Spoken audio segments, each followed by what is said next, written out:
Well, let me think about like what do I use from what I learned today and what's served me the most? Dude, I don't know. I think it's the things that I was passionate about in self-learning, Bingo. um, things that whether it was entrepreneurship, whether it was the Bible, like I got real passionate about that.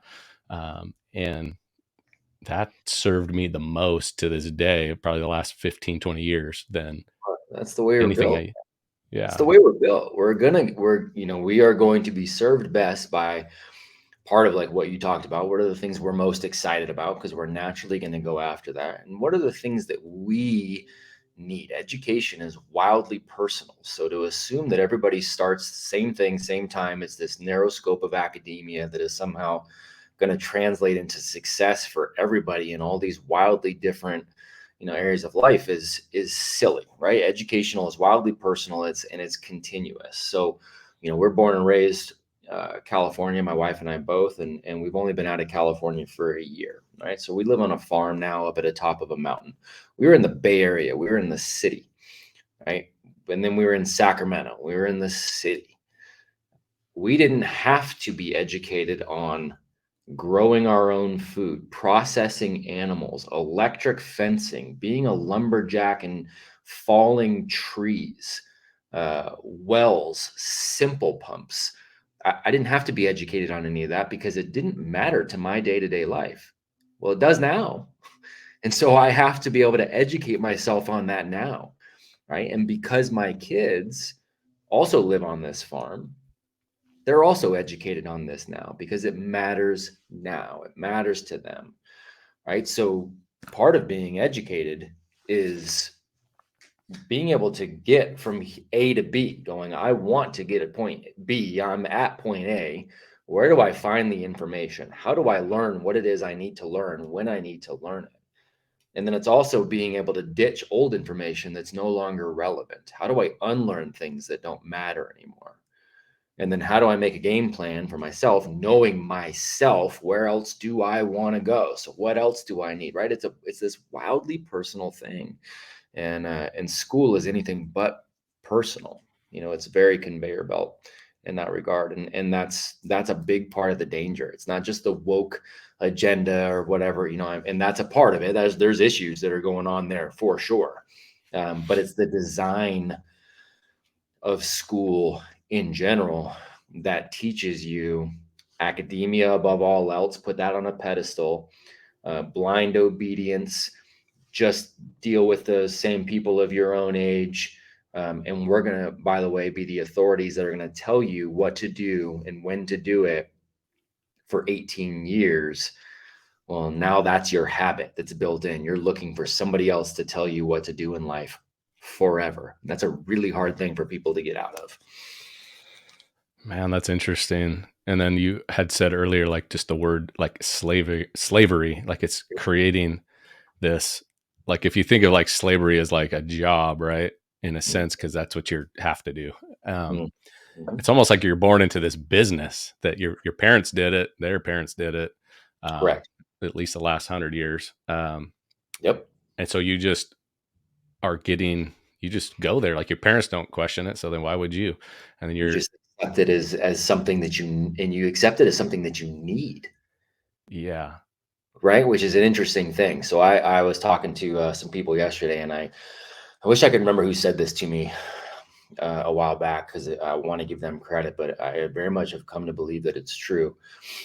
Somebody said to me a while back, it would only take one generation of sending kids to school at 6 months of age before the entire population believed kids would never learn to walk unless they went to school, Interesting. right? Think about that. And so I was talking to somebody yesterday who was like, okay, yeah, I mean, I think, she has a 1 year old and she's like, I think, okay, yeah, I think we're going to homeschool, but I got to figure something out at some point because she's not going to be able to learn to read. So I don't know. I'm like, whoa, whoa, whoa, whoa. What are you talking about? Is she walking right now? Yeah, she's walking. Cool. Where did you take her? Where did you take her for that? Well, I didn't take her anywhere. Right. Okay. Well, did she talk right now? Yeah, a little bit. And she has over 100 signs. Cool. Where did you take her for that? Right. You're always and forever educating. And by the way, teaching somebody to read is not hard either. you got to make reading fun. School, actually, the way school uses reading is they actually kill the love of reading. Mm. And it's designed to really kill the love of reading altogether. So the way school does it, no, it's not hard, and it's going to be a natural process for you. How does it kill the love of reading? And can you dig into that a little bit? Yeah, it intentionally it intentionally starts you far too early without interest. So reading has a lot more to do with interest and a little bit to do with biology than people want to give credit. Girls tend to, again, blanket statement, it's not always the case. Mhm. Girls tend to get excited about reading earlier and want to gravitate towards that, where boys tend to get more excited about the building side or mathematical side of things earlier on. And they kind of gravitate towards that. Girls gravitate towards reading and literature more often than not, right? It's not a blanket statement. But they'll do it at different times developmentally too. Girls are more likely to get interested in that a little bit earlier. Boys aren't really usually gravitate towards reading until maybe, 6, 7, if you're going to do a blanket sort of statement. Well, schools go, oh no, everybody's got to learn. You got to start learning now. 4 years old, 5 years old, and they make it a chore, and they make it something where they don't get your love of reading, stoked. They don't stoke that flame by telling you interesting stories and just reading to you or reading with you, and then having you engage in that and having you become the protagonist in there and having you have to make those hard decisions. And so you start seeing reading as this potential window into adventure, right? Like that's how you Mm. actually get somebody excited about reading. School's like, nope, you're going to read this and you're going to regurgitate what you read. We're going to put these sounds together. We're going to do all that. Like, and the kids are like, I just want to go play, man. So you start to tell them early on that reading is a chore. Reading kind of sucks, and it's something you have to do for school, because if you read this, you're going to have to just kind of regurgitate stuff for an authority figure later, right? That's the habit that you start to build into their mind. So Mm. it's not any wonder that the majority of students come out of school and they don't have any desire to keep reading. They're not excited about it. They can't really read at a high level. And by high level, I mean they sit and wrestle with the material and they think and they put themselves in that, right? And they want to challenge themselves with higher level material. Like, how many students come out of high school and that's their mentality around reading? Almost none. And again, that's part of the design, is to screw it up. Jeez. Yeah, you're talking about that's how I see myself. I'm, like, thinking about how I read. I'm like, "Dude, I just wanted out of school," and I did it, but there was some times I got into some books, I was like, "Wow, that was really good," but I already had the habit of, like, I didn't like it. Um, Exactly. And it's really a hard habit to break, man. We've got more dads in our dads program telling us already, some of them started in January, right? And they're like, I've already read, it's April right now. I've already read more books this year than I read, the past decade. wow, that's interesting. Yeah, like, I think that's a piece that I never saw it like you're saying, like, schools, like, crushing that and, like but I don't know. To me, that's, like, one of the ways we advance where we're reading wisdom from all these other people from It's, how many hundreds of years. man, it's the primary way.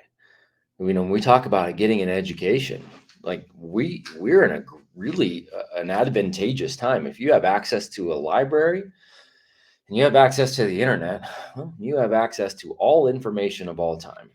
Yeah. So we're not suffering from a lack of information. We're suffering from a lack of being educated. Part of that is being inspired, and part of that is knowing how to self-educate. And books are a huge part of that. Classics are a huge part of that. And it doesn't have to be just nonfiction stories. I mean, fictional stories can be a phenomenal thing.